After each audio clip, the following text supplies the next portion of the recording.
Mateo 12, versos 38 al 42. Dice de la siguiente manera: Entonces respondieron algunos de los escribas y de los fariseos diciendo: Maestro, deseamos ver de ti señal. Él respondió y les dijo: La generación mala y adúltera demanda señal, pero señal no les será dada, sino la señal del profeta Jonás. Porque como estuvo Jonás en el vientre del gran pez 3 días y 3 noches, así estará el Hijo del Hombre en el corazón de la tierra 3 días y 3 noches.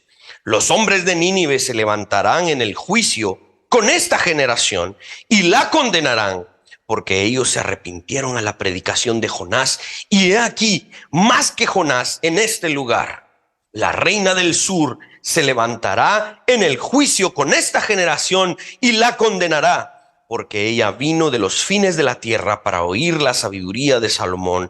Y he aquí, más que Salomón en este lugar. Oremos. Padre celestial, te glorificamos, te exaltamos. Gracias, Señor, por el tiempo que nos permites, la libertad que nos das de abrir tu palabra. Yo te ruego, Espíritu de Dios, que me permitas como el expositor a no separarme de lo que ha sido inspirado. Enséñame, guíame, dame la habilidad para que lo que hemos leído lo podamos entender en su contexto claramente y podamos extraer aplicaciones prácticas, aplicaciones responsables a la época y a la vida en la que hoy vivimos. Amén. Amén. La caída del hombre está representada en esa generación a la cual Jesús llama adúltera y también impenitente, es decir, que no estuvieron dispuestos a arrepentirse. Piénsenlo, de alguna manera, nosotros éramos con los fariseos en ese mismo grupo, adúlteros e impenitentes, y no significa de una manera física. No necesariamente fuimos adúlteros, ¿verdad? En el sentido de engañar a nuestros cónyuges. No, sino en el sentido del pacto con Dios. Rompimos nuestro pacto con Dios por medio de nuestro pecado. Y nos rehusábamos a arrepentirnos, a menos que la gracia irresistible, ahora ya puedo utilizar ese término, ¿verdad? Más claramente porque lo estudiamos el viernes. La gracia irresistible nos trajo al arrepentimiento.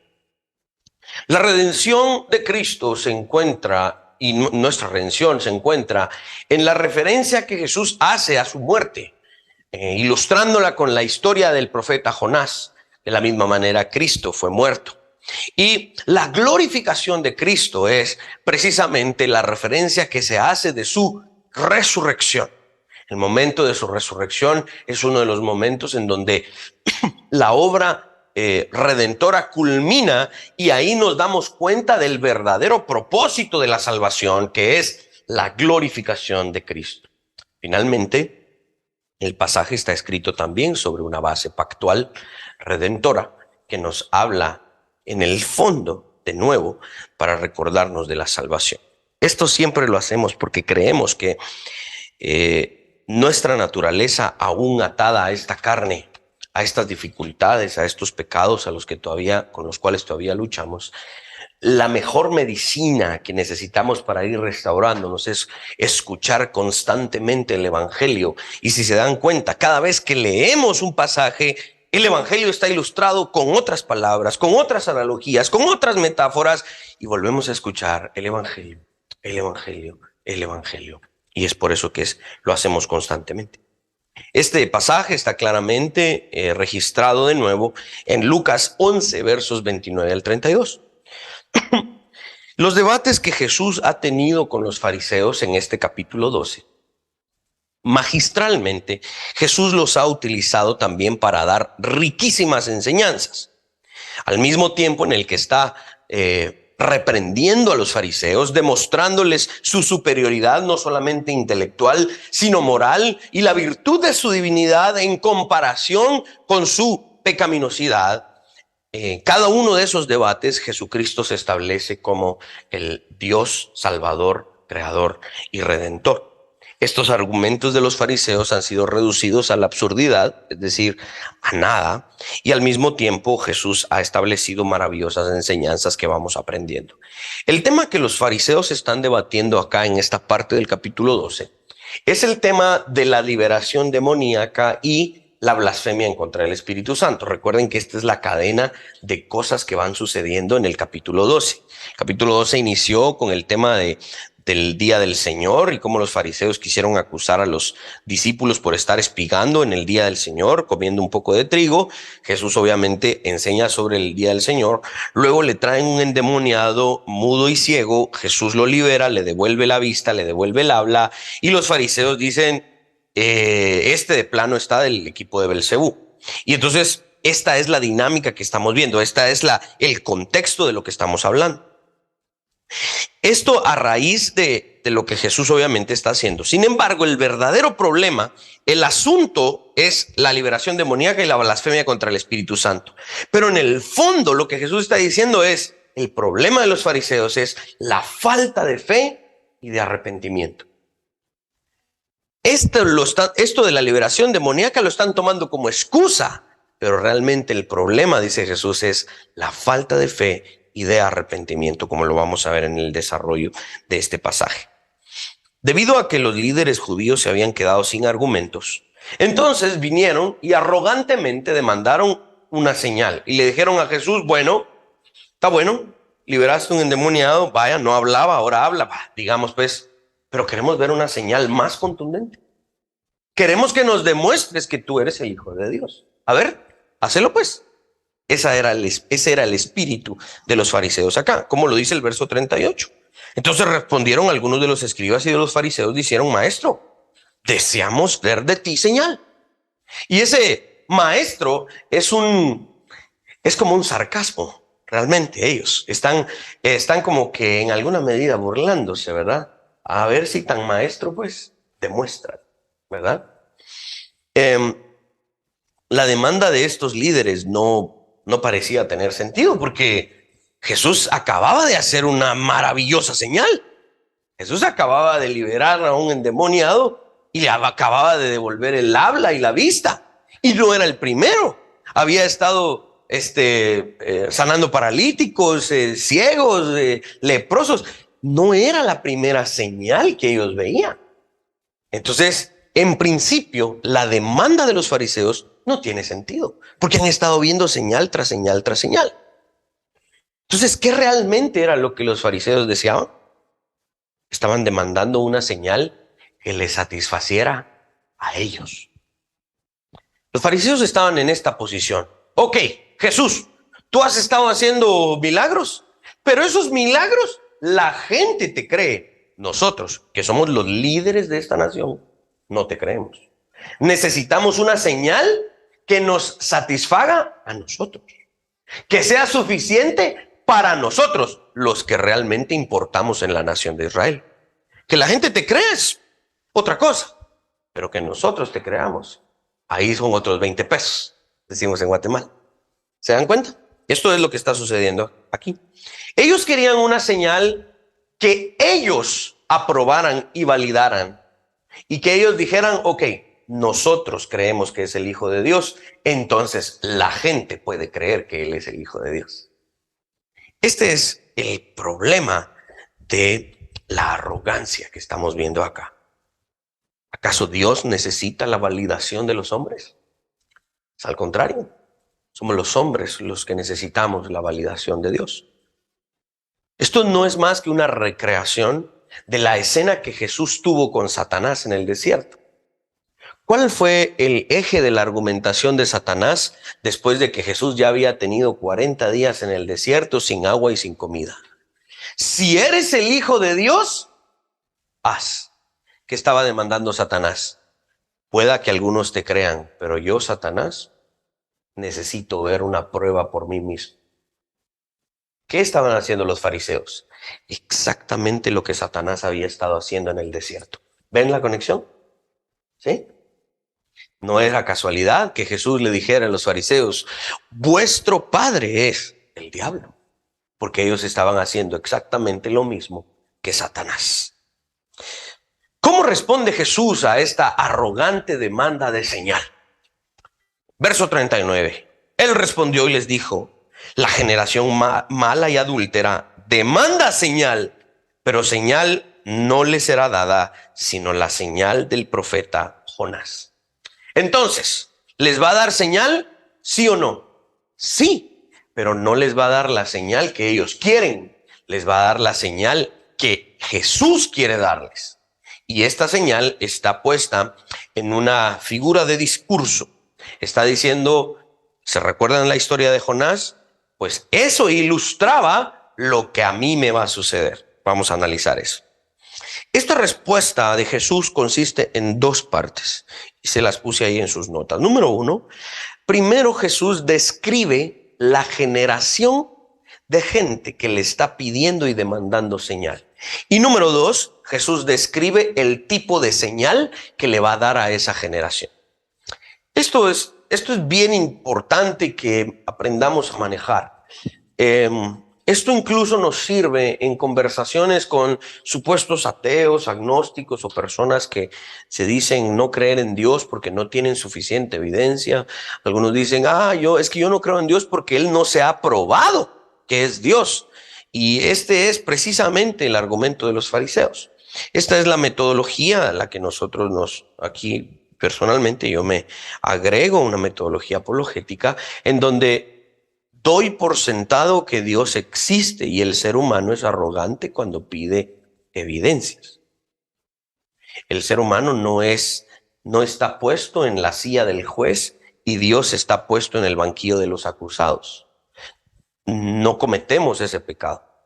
Muchos cristianos pecan de decirle al no creyente, mira pues, te voy a dar evidencia. Es como poner al no creyente en la silla del juez para que ese no creyente analice si Dios realmente es Dios. No, dice el Antiguo Testamento, no pondrás a prueba al Señor tu Dios. No nos agregamos a esa corriente de gente que te voy a dar evidencia. No significa que los cristianos estemos en contra de la evidencia. No, los cristianos tenemos mucha evidencia de que Dios existe, pero el punto es que nuestro corazón no es arrogante al decir, debido a la evidencia, es que creo que Dios existe. No, creo que Dios existe, por eso es que esta evidencia hace sentido. Es al contrario. Yo no valido a Dios. Dios no tiene la obligación de demostrarse a mí. Sin embargo, lo hizo por amor y misericordia. Se reveló desde el cielo. Se reveló a través de la creación. Se reveló de manera especial en los escritos de su palabra. Y se reveló de manera última y contundente al encarnarse. ¿Qué más evidencia necesito? Si todavía después de eso yo me atrevo a decir, Dios no se me ha revelado, es porque tengo un problema profundo de arrogancia y pecado en mi mente y mi corazón, ¿no? Los cristianos no admitimos que un supuesto ateo diga, es que Dios no se ha revelado. Esto es lo que Jesús está realmente diciendo acá. De estos pasajes y estas dinámicas de argumentación es lo que nosotros desarrollamos como una apologética que se llama presuposicional. Es decir, presuponemos, asumimos la existencia de Dios y por lo tanto todo lo demás hace sentido. Muchos cristianos lamentablemente quieren poner esto de cabeza. Como todo hace sentido, entonces Dios existe. No, todo hace sentido porque primero Dios existió. Es un tema un poco más extenso, pero de manera muy simple, eso es lo que les quiero dar a entender. Primero, les decía, esta respuesta de Jesús consiste en estas dos partes. Número uno, Jesús va a describir por qué esa generación del primer siglo, específicamente el liderazgo de Israel, los líderes, son una generación mala y adúltera. Primero, porque estaban demandando arrogantemente una señal y esto que está escrito acá, esa generación aquí está descrita y acusada como un grupo de personas malas y adúlteras. Este lenguaje, generación mala y adúltera, es un lenguaje de juicio. Y apunta al juicio ejecutado por Dios en el 70 después de Cristo a manos de los ejércitos romanos. Cuando los ejércitos romanos llegaron y destruyeron los muros de la ciudad, entraron en la ciudad, la quemaron, destruyeron el templo, para que se cumpliera lo que Jesús dijo: de este templo no quedará piedra sobre piedra.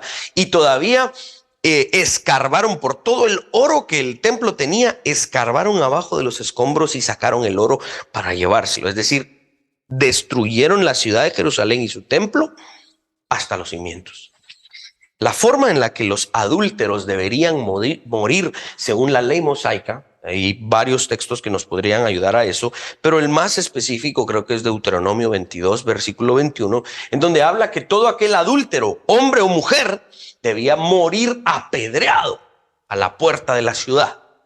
El adulterio no era un pecado moral en la ley del Antiguo Testamento. El adulterio era un pecado moral y era un crimen castigado con muerte.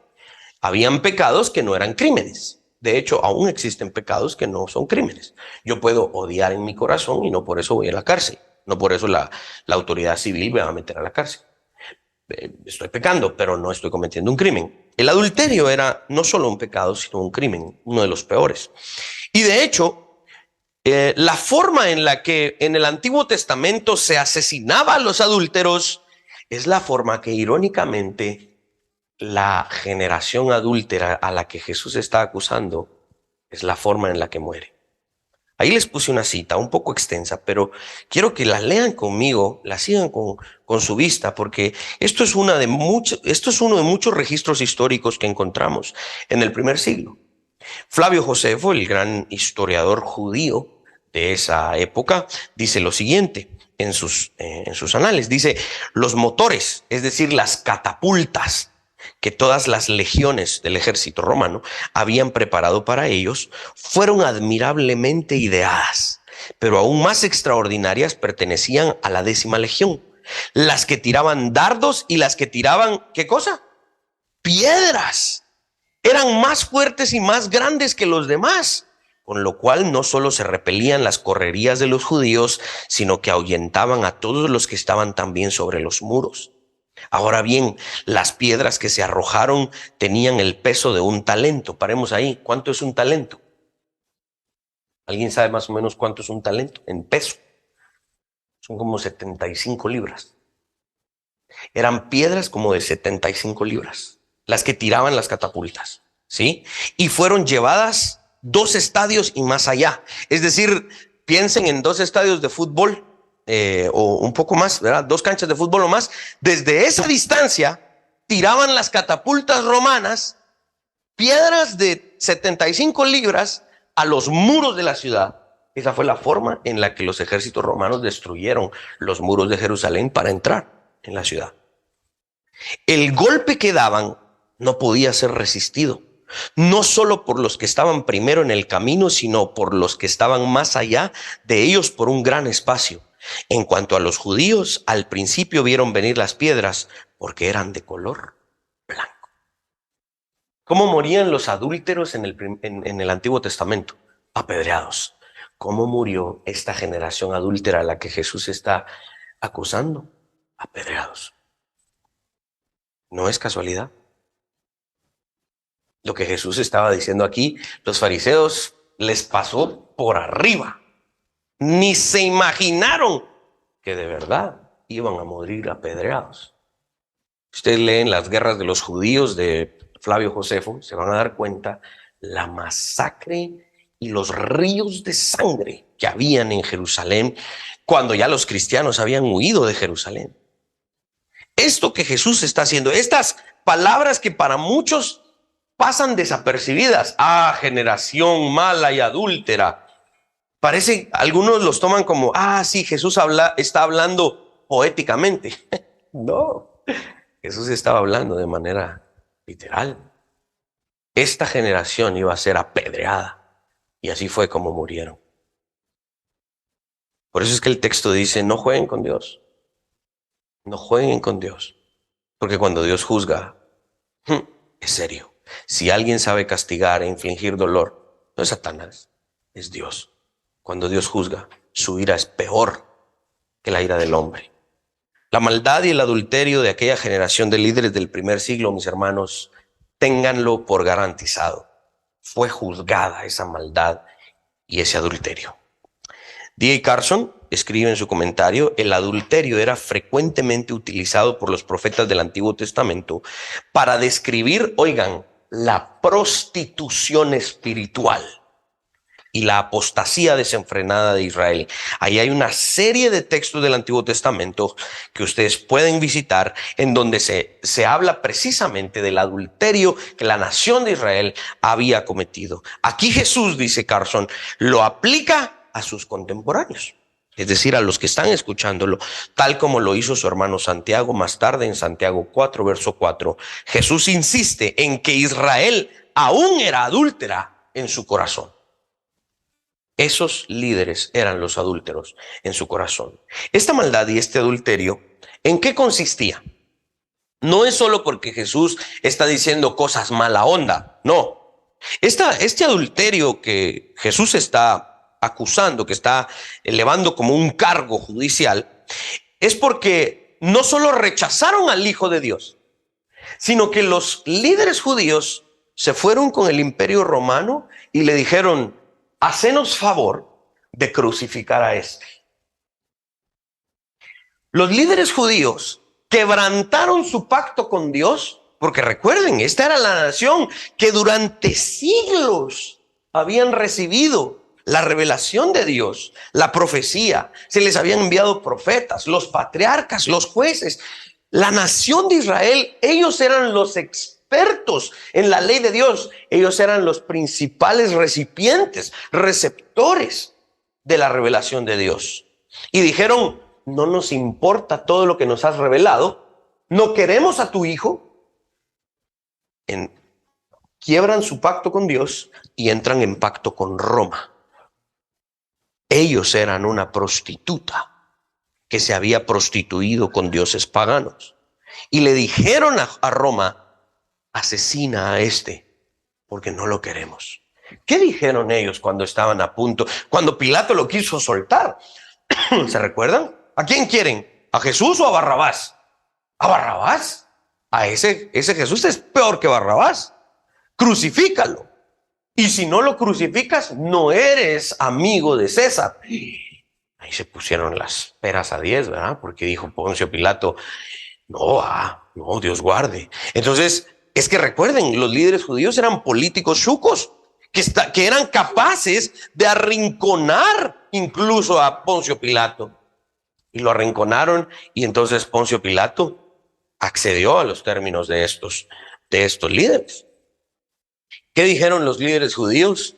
Que la sangre de ese Jesús caiga sobre nosotros y sobre la cabeza de nuestros hijos. Por tus propias palabras te juzgo, porque esa sangre del Hijo de Dios cayó sobre esa generación. Fue destruida de una manera horripilante. Bien decía el lenguaje: no hubo tribulación tan grande antes como la que hubo sobre esa generación, por haber rechazado al Hijo de Dios, haber adulterado con Dios y haber entrado en pacto con Roma. Lo que ellos cometieron no fue nada sencillo, fue terrible. Segundo, les dije que esta respuesta de Jesús, qué montón lo que implica la respuesta de Jesús, ¿ah? La descripción de esa generación adúltera. Y dos, entonces, como ustedes son adúlteros, no les voy a dar la prueba, la señal que ustedes demandan. Les voy a dar la prueba y la señal que ustedes necesitan. Y ahora Jesús pasa a describir la señal que les va a dar. Y la señal que Dios les daría es la señal del profeta Jonás, la que él le dio a Nínive. Dice el verso 40, porque como estuvo Jonás en el vientre del gran pez 3 días y 3 noches, así estará el Hijo del Hombre en el corazón de la tierra 3 días y 3 noches. Aquí, tal vez ustedes se van a encontrar con algunos enseñantes, artículos, libros que digan: es que esto es inexacto porque Jesús no estuvo en la tumba 3 días y 3 noches. Jesús estuvo en la tumba solo 2 noches y 3 días. Entonces hay que arreglar lo de la Semana Santa. Jesús no murió el jueves, Jesús murió el miércoles. Y no, y Jesús, entonces empieza todo este debate. Esto es lo que se conoce en hermenéutica como una referencia idiomática. Es decir, una frase que debe ser interpretada de acuerdo al idioma y la cultura de donde nace esta frase. Les pongo un ejemplo. Si yo les digo a los guatemaltecos, hermanos, fíjense que tengo clavos.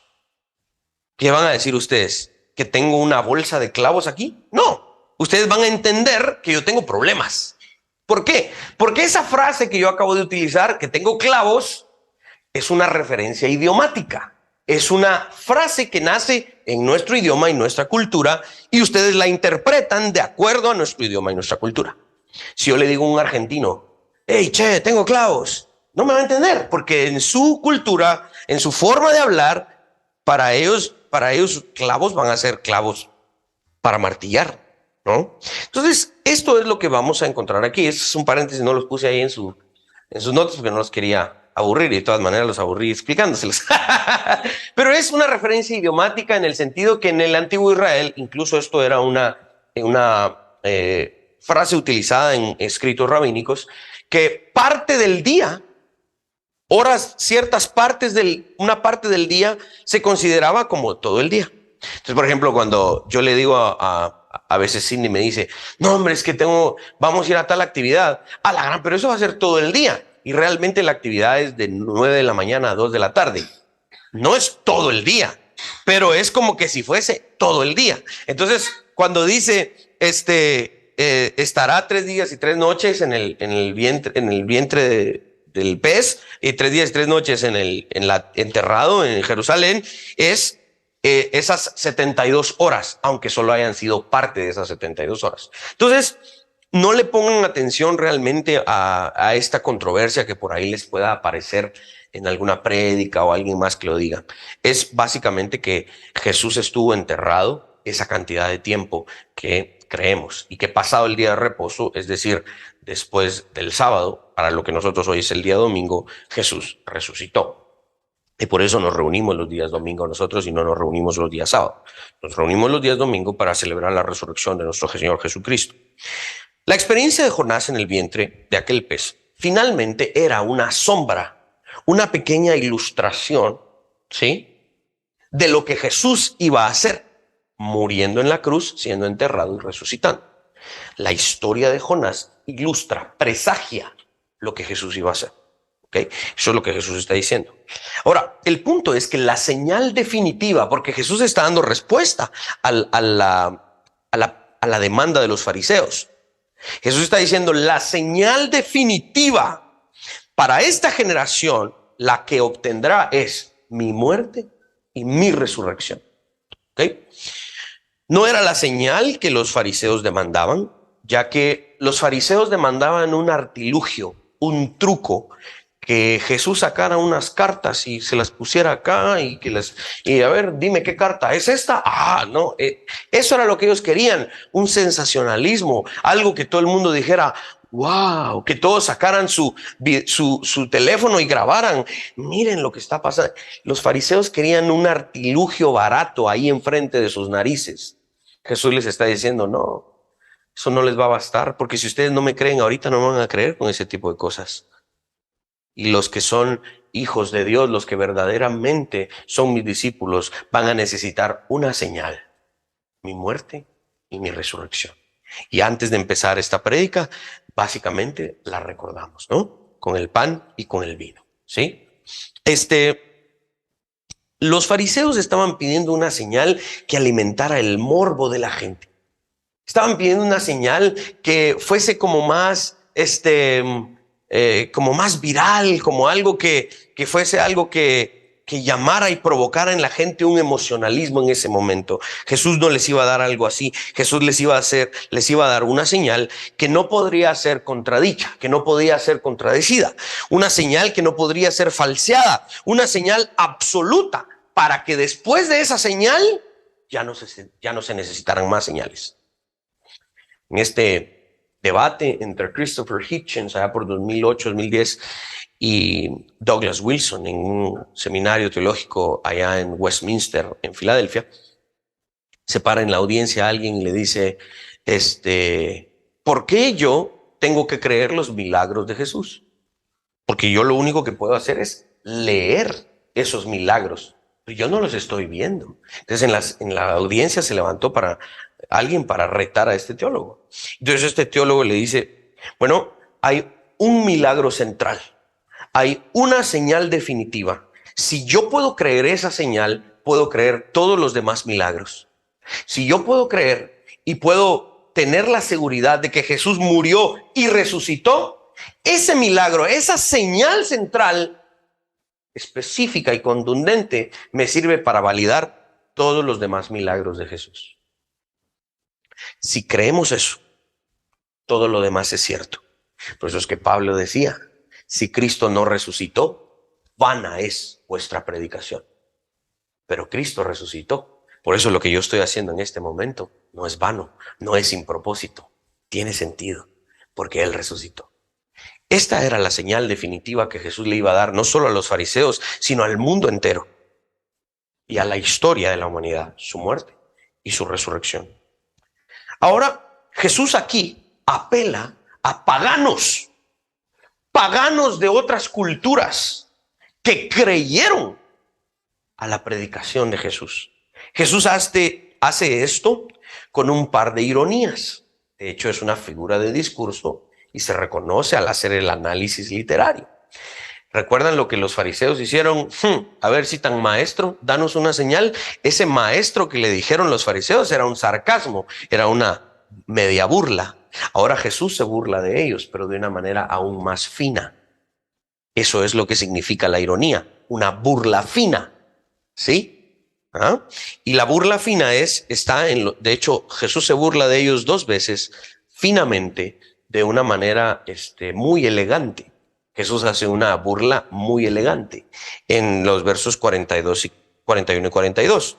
De hecho, son dos burlas. Número uno, los hombres de Nínive se levantarán en el juicio con esta generación y la condenarán, porque ellos se arrepintieron a la predicación de Jonás. Y aquí más que Jonás en este lugar, haciendo referencia a sí mismo. La reina del sur se levantará en el juicio con esta generación y la condenará, porque ella vino de los fines de la tierra para oír la sabiduría de Salomón, y he aquí más que Salomón en este lugar. Ni la reina del sur, que es aquí la reina de Saba, la que llegó con Salomón ¿se recuerdan? A hacerle preguntas y todo lo demás. Ni los habitantes de Nínive, quienes eran la capital del imperio asirio. La capital del imperio asirio era, de verdad, en la historia de las guerras, es uno de los ejércitos más crueles y sangrientos que se han registrado. Cuando ellos conquistaban una ciudad, agarraban las cabezas de los reyes, los príncipes y los principales gobernantes de esa nación, las clavaban en estacas y hacían un camino para entrar a la ciudad. Entonces, cuando el rey de Asiria llegaba a esa ciudad que su ejército ya había conquistado, lo primero que miraba era la cabeza de los gobernantes conquistados en las estacas, y ese camino lo guiaba para entrar a la ciudad. Era un ejército cruel.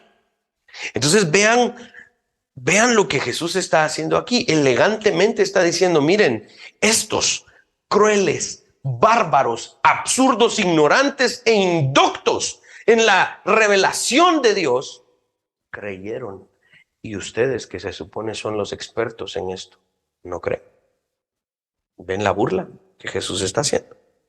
Ninguno de ellos, ni la reina de Saba, ni los habitantes de Nínive, habían sido entrenados en la revelación de Dios. Ellos no habían tenido acceso a los escritos del Antiguo Testamento. ¿Qué tuvieron ellos? Una proclamación, una experiencia, y creyeron.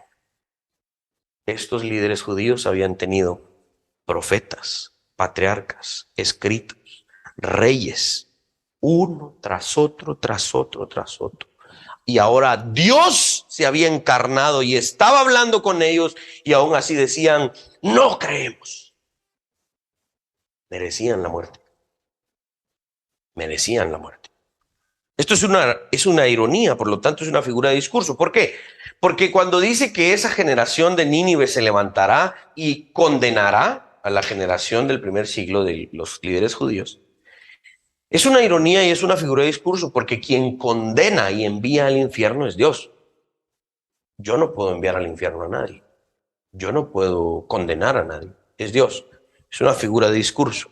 Lo que Jesús está diciendo acá, el significado de esta ironía radica en el hecho de que la fe y el arrepentimiento de estos paganos, la reina de Saba y los habitantes de Nínive, el juez supremo iba a tomar la fe y el arrepentimiento de estas personas y lo iba a utilizar como una herramienta judicial para castigar a los líderes del primer siglo que no creyeron.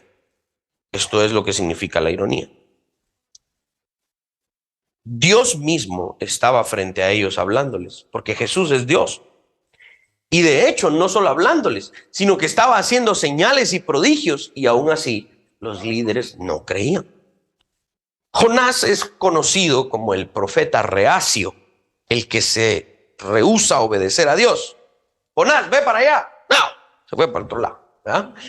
Y cuando Jesús fue enviado a su misión, Jesús no actuó como Jonás. Jesús no fue a huir. Jesús enfrentó las consecuencias de lo que significaba y lo que implicaba esta misión. Por eso es que Jesús es más grande que Jonás.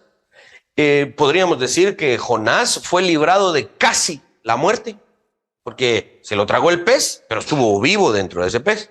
Lo peor que le pasó fue el olor, pues, y eso, pero no se murió. Jesús sí murió.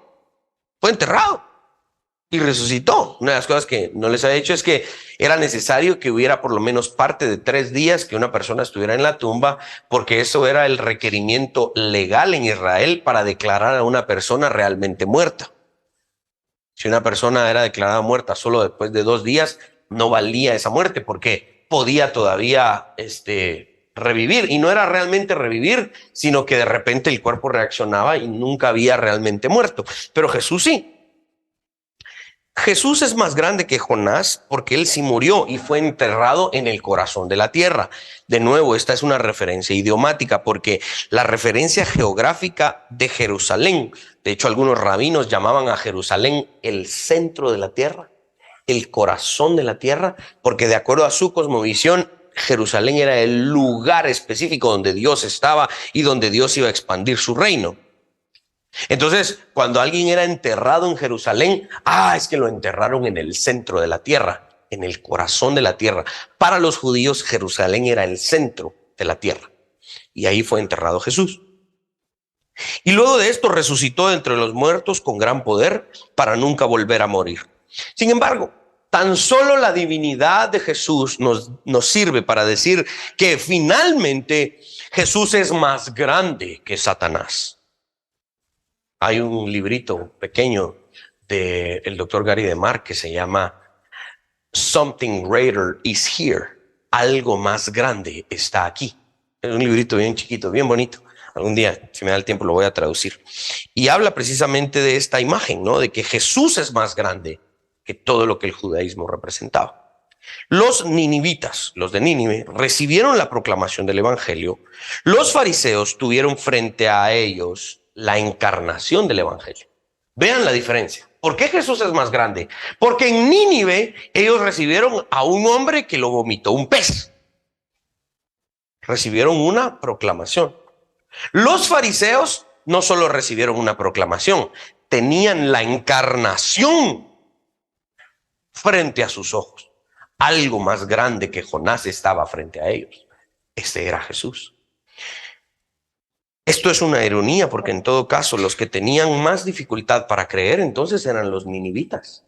Si ustedes comparan a los de Nínive con los líderes judíos del primer siglo, ¿quiénes tenían más ventaja, más facilidad para creer?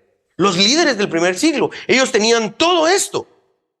Por eso es que los ninivitas se deben levantar para condenarlos y decirles: nosotros le creímos a Jonás y ustedes no le creyeron a aquel que Jonás estaba anunciando. No frieguen, ustedes te merecen ser condenados. Dice Jonás 3, versos 6 al 8: y llegó la noticia hasta el rey de Nínive, y se levantó de su silla, se despojó de su vestido, se cubrió de cilicio, se sentó sobre su ceniza, e hizo proclamar y anunciar en Nínive por mandato del rey y de sus grandes, diciendo: hombres y animales, bueyes y ovejas, no gusten cosa alguna, no se les dé alimento ni beban agua, sino cúbranse de cilicio hombres y animales y clamen a Dios fuertemente y conviértase cada uno de su mal camino, de la rapiña que hay en sus manos. Miren la actitud del rey de Nínive. ¿Cuál era la actitud de los líderes judíos? Contraria.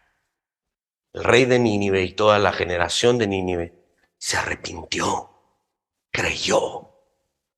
Los líderes judíos se rehusaban a creer. ¿Ven la diferencia? Los fariseos no solo merecían esta burla, también merecían la condenación. Salomón fue el rey que más deslumbró al mundo por su inteligencia y por sus riquezas. Cuando la reina de Saba escuchó, algunos creen que era Etiopía, probablemente, un lugar muy lejano, apartado de Israel, y hasta allá llegó la noticia de que había un hombre súper dotado de conocimiento y que era un rey en extremo, rico y adinerado. Esa mujer dijo, yo tengo que conocer.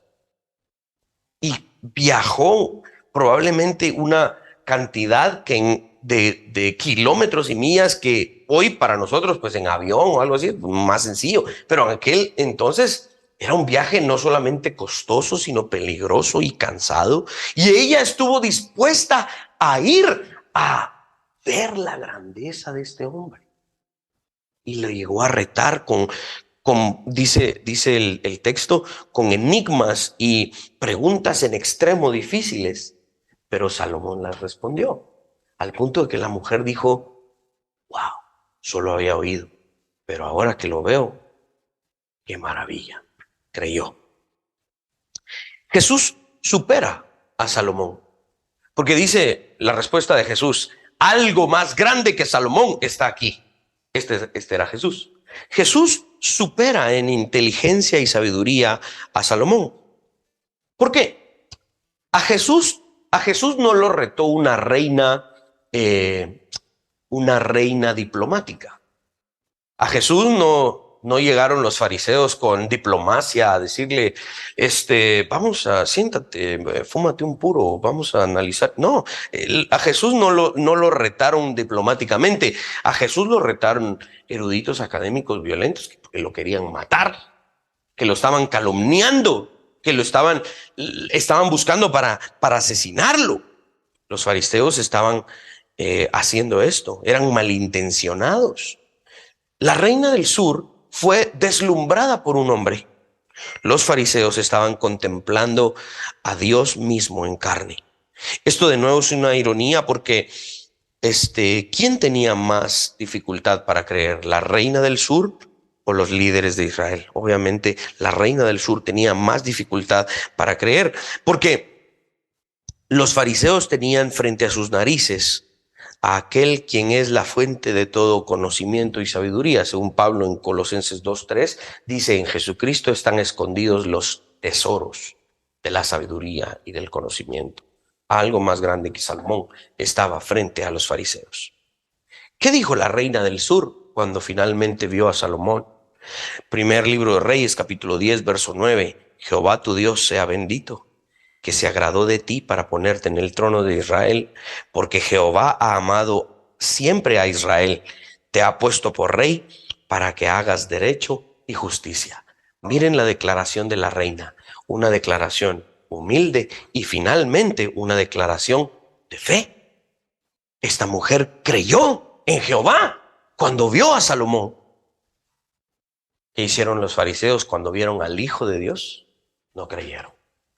La reina de Saba se levantará en aquel día del juicio para unirse a los de Nínive y van a condenar a esa generación incrédula y adúltera del tiempo de Jesús. Los fariseos no solo merecían esta burla, también merecían la condenación. Y si ya saben cómo me pongo, ¿para qué me invitan?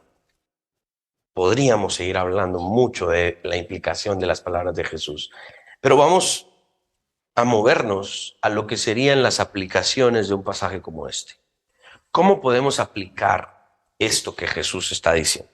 Número 1, Préstenme mucha atención, por favor. Voy a hablar de dos cosas que creo que son relevantes para nuestro tiempo y nuestra vida, no solo personal, sino familiar y para la vida de nuestra nación. Número uno, recuerden esto: la incredulidad también tiene poder. La incredulidad también tiene poder. Hay una cita ahí de J.C. Riley que quiero que lean conmigo. Dice: ellos, los líderes judíos, fingieron que solo necesitaban más pruebas para convencerse y convertirse en discípulos.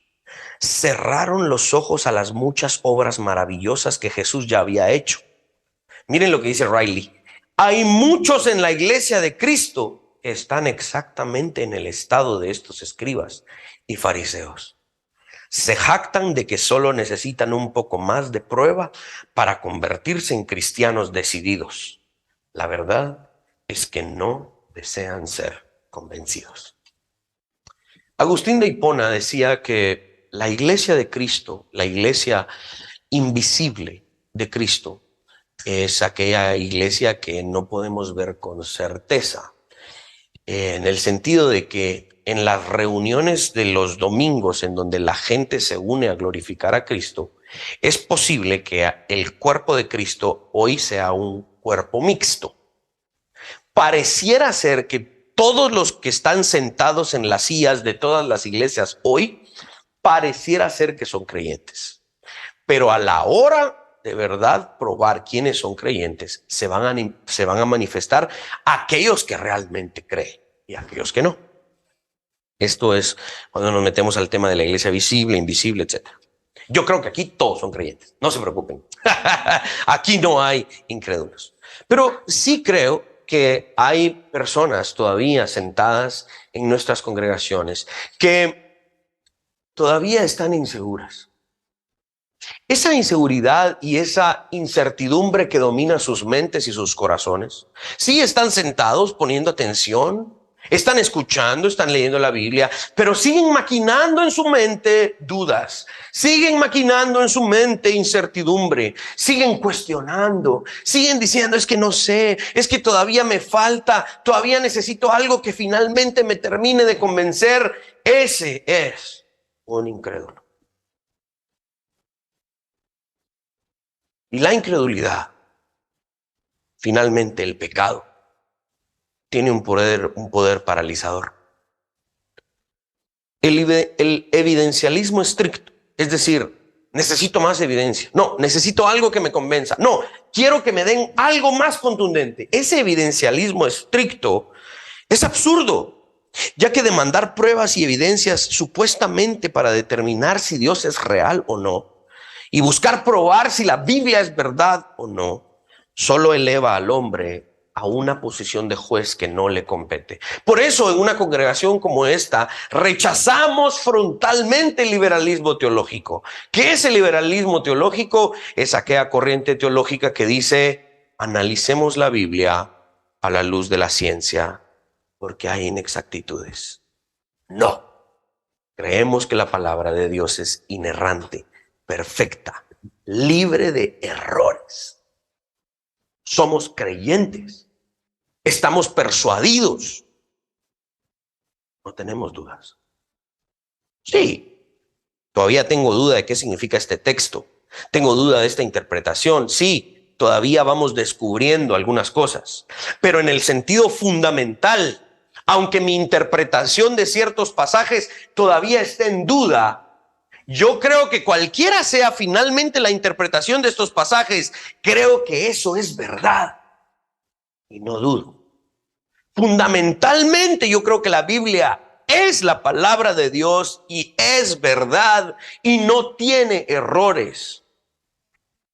Aunque todavía yo esté en el proceso de aprender a interpretarla. Pero no estamos hablando de eso, eso es otro tema. Estamos hablando de lo que fundamentalmente me convierte en cristiano. Y si tú todavía tienes dudas, yo te animo con todo mi corazón que te alejes de tus dudas, porque eso te acerca a una incredulidad. Al final de toda la historia, por muy confuso que haya parecido en ciertos momentos, Créanme, les garantizo que se va a manifestar quiénes eran realmente creyentes y quiénes no. El creyente es aquel que cree en Cristo desde el principio y no lo puso en duda. El incrédulo es aquel que se opone frontalmente y también es aquel que constantemente está cuestionando si la Biblia es verdad y si todavía tengo que creer o no acerca de Cristo. Puede que esté sentado en la iglesia, pero si todavía sigue cuestionando, ese es un incrédulo. Ya escribía Matthew Henry: la bondad de quienes han tenido menos beneficios y ventajas para sus almas servirá para hacer más grave la maldad de aquellos que han tenido mayores ayudas y oportunidades. Miren esta frase: quienes a la luz del crepúsculo. ¿Qué es el crepúsculo? Es aquel momento en el que el sol empieza a salir en el día. Todavía no está totalmente iluminado, sino que hay bastante oscuridad todavía, pero ya hay un poquito de luz. Eso es lo que Matthew Henry está diciendo aquí. Quienes a la luz del crepúsculo descubren las cosas que pertenecen a su paz, avergonzarán a quienes andan a tientas a la luz del mediodía. Mis hermanos, hoy todo el mundo, eso es lo que dice Romanos 1. Nadie tiene excusa. Estamos en el mediodía. La luz de la revelación de Dios ha alumbrado con toda intensidad. Y todavía hay algunos como los fariseos a tientas diciendo: es que no sé, es que todavía no sé si la Biblia es verdad. Es que fíjese que, es que me confunde que tal pastor dijo esto y tal pastor dijo lo otro. Y la luz está alumbrando y él todavía está teniendo dudas. Bienaventurados aquellos que con un poquito de luz creyeron, porque van a avergonzar y condenar a aquellos que, a pesar de tener la luz del mediodía, todavía dudaron. Hermanos, esto va muy en serio. Por eso yo, cuando predico estas cosas, lo hago con todas las armas que tenga en mi arsenal mental y en mi biblioteca, en lo que ustedes quieran. No duden de que lo que ustedes han creído va a ser verdad hoy y por la eternidad. No jueguen con la incredulidad y la duda, porque esos serán condenados. ¿Acaso quieren morir igual como murió aquella generación del primer siglo, apedreada? No, estoy seguro que ninguno de ustedes cree eso. Entréguense totalmente a la verdad y a la certeza del cristianismo. Déjense caer. Como aquellos videos, ¿verdad?, que se ponen atrás y cierra los ojos y tírate para atrás. Ay, no, tírate, te vamos a agarrar. Ay, no, tírate, hombre. Y se tira y todavía se agarra, ¿verdad?, porque no quiere. Lo que les estoy diciendo es: la palabra de Dios, Jesucristo, está para sostenernos. Déjense caer sobre la verdad del evangelio y que no haya duda en su mente y en su corazón. Sí, van a haber preguntas. Pero si todavía no entiendo eso que hablas de los cánones de Dort y la confesión. Sí, está bien, todo ese tipo de cosas, no hay problema. Pero nunca duden la parte fundamental de que su fe es una certeza. No duden porque puedan llegar a ser como los fariseos. La segunda aplicación que quiero extraer es lo que conocemos como la predicación. La predicación finalmente es una señal, es una pregonación.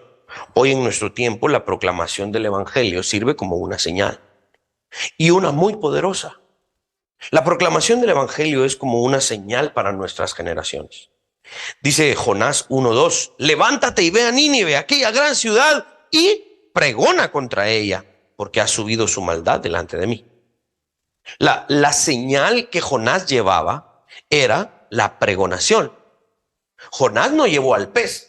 Tráiganme al pez. Miren, este fue el que me tragó. No, o sea, no llevó al pez a la ciudad. Llevó a la ciudad el mensaje. ¿Sí? Esa es la señal. El principal proclamador es el mismo Jesucristo y posteriormente sus discípulos. Aquella generación adúltera tuvo que lidiar con la proclamación del evangelio. ¿Quién proclamó el reino? Jesús. Y luego lo proclamaron sus otros discípulos. Y esa proclamación cada vez fue más intensa. y más intensa. Y de repente Pedro proclamaba aquí, de repente Juan allá, y Santiago, Felipe en Etiopía, y la generación del primer siglo estuvo expuesta a la señal. ¿Por qué? ¿Cuál fue la señal? La muerte y resurrección de Jesucristo. ¿Cuál era la predicación de los apóstoles? El reino, y al mismo tiempo la muerte y resurrección de Jesucristo. ¿Qué predicamos nosotros aquí? ¿Cuál es el primer punto de los bosquejos que les mando? Jesucristo, la historia de la salvación, quien encarna nuestra salvación. Nuestra predicación es lo que llamamos cristocéntrica.